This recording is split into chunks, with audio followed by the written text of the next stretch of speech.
9h15, estamos de volta com Atualidades Manchester. A gente recebe aqui no estúdio da T10 Mídia o deputado federal Rubens Ottoni. Sempre muito bem-vindo. Bom dia, deputado. Bom dia, Fernanda. Bom dia, Cirlei e todos aqueles que nos acompanham aqui no Atualidades Manchester. Uma satisfação sempre poder participar com vocês e poder aqui comentar um pouco do dia a dia em Brasília, mas a política nacional e aquilo que nós temos para a cidade de Anápolis. Obrigado, deputado, pela sua importante presença, sempre muito bem-vindo, muito obrigado. E a gente começa falando acerca de um projeto seu, que esse projeto já foi iniciado, eu sou testemunha do início desse projeto seu, que culmina com a duplicação da BR-414.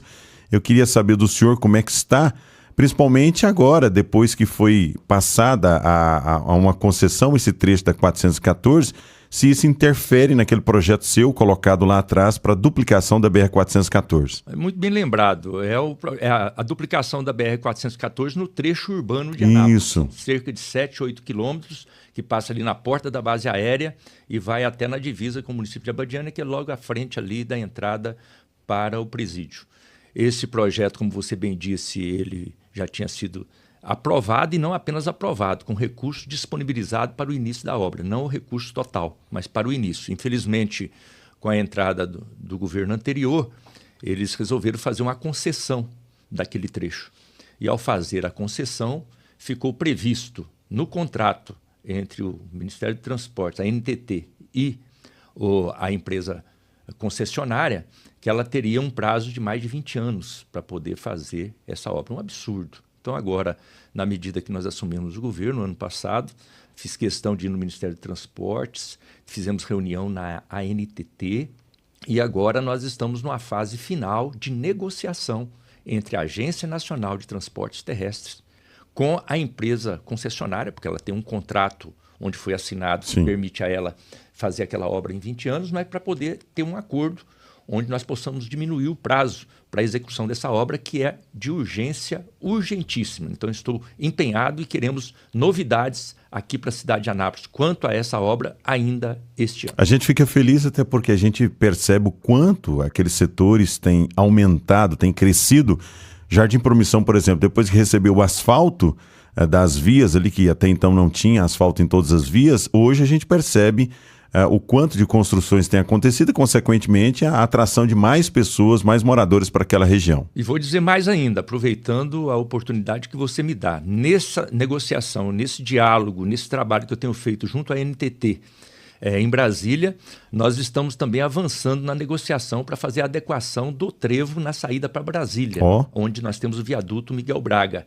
Ali está previsto uma trincheira para poder desafogar as alças laterais, que ali também é uma situação emergencial a ser resolvida, e nós queremos fazer uma trincheira para liberar a passagem de Goiânia para o norte do estado por baixo, e aí, com isso, liberar as alças para o tráfego da cidade. Que maravilha. Então, isso também nós estamos negociando, porque também, infelizmente, está no contrato com um prazo elástico, e nós queremos que a NTT, junto à empresa concessionária, nós possamos chegar a um acordo para que a cidade de Anápolis seja beneficiada com essas duas obras, da trincheira ali no trevo na saída para Brasília e também da duplicação e da adequação do viaduto ali do Recanto Sol e a duplicação da BR-414 no trecho urbano. Esse é um trabalho que é a minha referência para o ano de 2024. Maravilha, deputado. Maravilha. A gente fica muito feliz. E tem alguma novidade em relação à licitação da BR-060 e 153? Hoje está com domínio provisório da Triunfo Concebra, mas é motivo de muita reclamação dos usuários.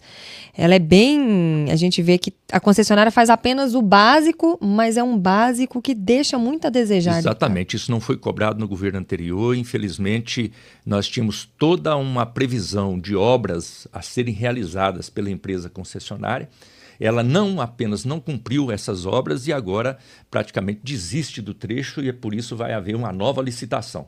Nós estamos agora atentos para podermos tentar incluir no contrato da nova licitação tudo aquilo que nós já prevíamos no contrato anterior. Podemos ali ter obras estruturantes para garantir um tráfego melhor no perímetro urbano da nossa cidade. Muito bem. Agora, deputado Rubens Ottoni, tem alguma expectativa dessas obras do PAC para Goiás esse ano de 2024?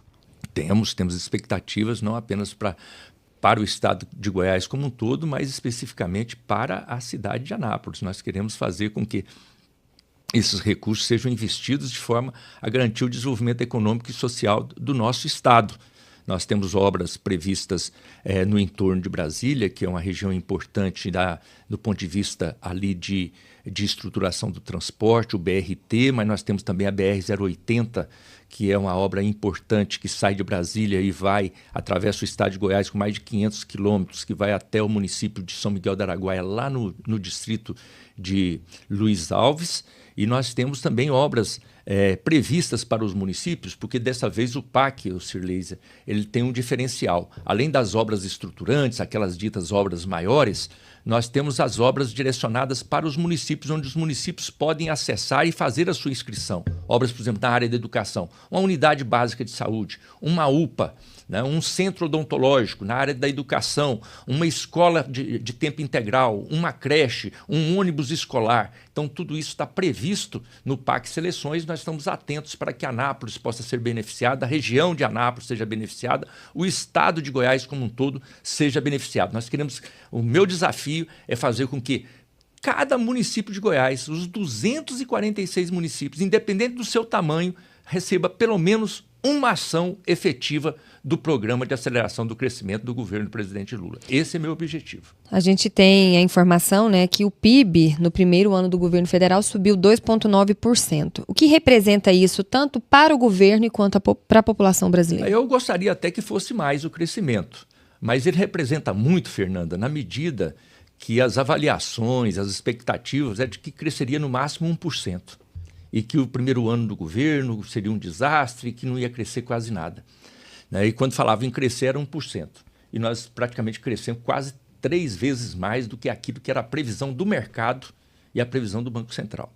Então isso mostra que o Brasil está no rumo certo. O governo do presidente Lula, com todas as dificuldades, e eu não sou daqueles, vocês me conhecem, daqueles de ficar jogando flores e só falando de coisas boas, 100%, mil maravilha, não. Tudo tem problema, tudo tem dificuldade, tem falha, tem erro, mas sejamos assim bem realistas. Diante de todas as dificuldades, os problemas e desafios, nós podemos crescer 3 vezes mais do que aquilo que era a própria previsão do mercado, sinaliza bons momentos para o Brasil. O Brasil vive um bom momento também de atração de recursos internacionais, as visitas do presidente Lula, as viagens internacionais permitem, a cada semana, investimentos importantes estão sendo anunciados, então tudo isso mostra um cenário positivo na economia para os próximos anos. A gente conversava agora há pouco fora do ar, deputado, em relação a essa questão do preço, por exemplo, do arroz, né? A safra do arroz sofreu uma problemática, inclusive por interferências climáticas, culminou com a diminuição da produção e, consequentemente, um aumento do produto. O senhor contava que o governo já está buscando uma alternativa, talvez um incentivo, uma ou outra alternativa para melhorar essa condição. Eu queria que o senhor contasse para os nossos ouvintes. Esse é um exemplo muito bom de apontar as dificuldades. Nem tudo são flores, tem problemas, tem dificuldades, um deles é esse. E por quê? Questão climática, mas mais do que a questão climática, foi a ação equivocada do governo anterior de poder zerar, de acabar com os estoques reguladores que o governo tinha. O que é o estoque regulador? O governo tinha alguns produtos estocados para, caso ele faltasse no mercado, pudesse colocar no mercado e evitar o aumento do preço. Infelizmente, esses estoques foram vendidos no último período e eles eram guardados naqueles armazéns da Conab e agora os armazéns estavam vazios.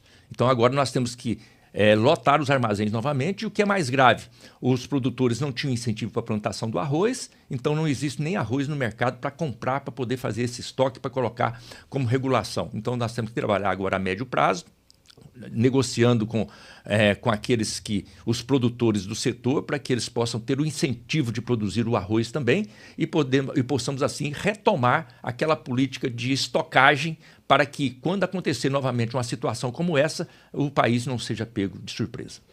Falar um pouquinho sobre Anápolis. O deputado tem até uma pastinha aqui. Tem novidade boa aí, deputado? Números bons, emendas para a cidade? Não, sempre para Anápolis a gente tem um olhar especial, nosso compromisso de poder ajudar o município. A população sabe disso, nosso respeito, a nossa consideração e a nossa preocupação de trabalhar pela cidade, independente de partido político, independente de quem está no governo, independente da nossa representação. Então, agora nós já iniciamos esse ano, Fernanda, já trazendo boas notícias de liberação de recursos, de aprovação de recursos importantes, dessa feita na área da infraestrutura, para poder ajudar aí na organização e na execução de construção de feirões na cidade, praças, na área do esporte também um pedido feito pela Câmara Municipal de Anápolis, no sentido de podermos garantir um recurso para a reforma do estádio dos Amadores, Zeca Puglisi. Então, a ação importante se soma a já um recurso de 1,5 milhão que nós colocamos para fazermos um mercado municipal na Vila Jaiara. Esse dinheiro já está disponibilizado na Prefeitura, mais 1,5 milhão também disponibilizado na Prefeitura para podermos fazer o centro de atendimento aos pacientes de diabetes. Então, tudo isso vai se somando, além do nosso esforço de poder ajudar as entidades que fazem um trabalho social no município, como a PAI, como a Santa Casa de Misericórdia, como outras entidades que nos procuram e nós vamos tentando ajudar. Enfim, já nesse primeiro momento, Fernanda, são mais de 4 milhões de reais que nós já aprovamos, já vamos liberar para a cidade de Anápolis, e é apenas o início. Nós queremos já em junho, até junho, antes do processo eleitoral ainda, podemos anunciar ações importantes na área da assistência social, na área da educação, para podermos ajudar o nosso município. E assim o nosso compromisso, e gostamos de trabalhar sempre com muita responsabilidade. Nunca falando de promessas, mas falando daquilo que já está acontecendo e que nós estamos colocando à disposição da cidade. São 9h26, estamos conversando aqui com o deputado federal Rubens Ottoni. Deputado, vamos falar um pouco sobre a relação do presidente da República, o Lula, com o Congresso Nacional. A gente percebe, nesse momento, uma diferença entre o primeiro e o segundo governo, né, de Lula. Agora, no seu terceiro governo, a gente percebe que essa relação está um pouco mais acirrada.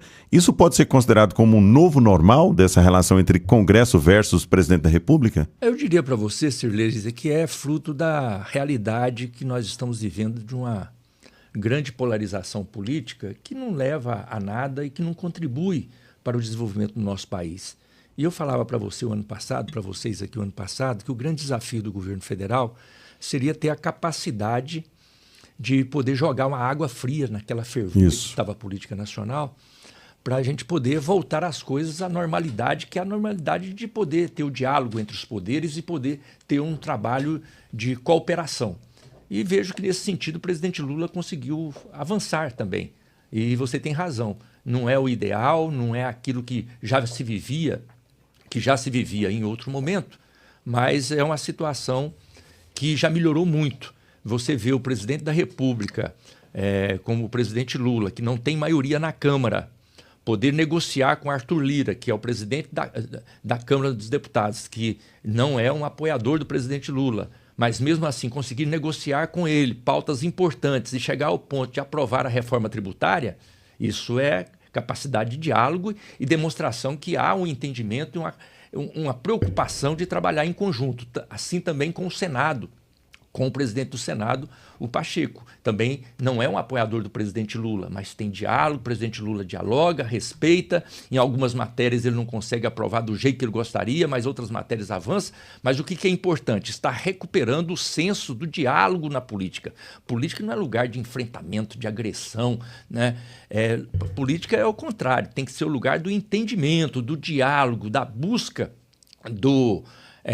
da média do pensamento para as coisas avançarem. E, nesse sentido, o presidente Lula também, com a sua experiência, tem contribuído muito para o nosso país poder estar numa situação privilegiada, inclusive recuperando postos importantes na economia internacional. O Brasil agora fechou como já entre as 10 maiores economias do mundo, o que é importante para os investimentos aqui no Brasil.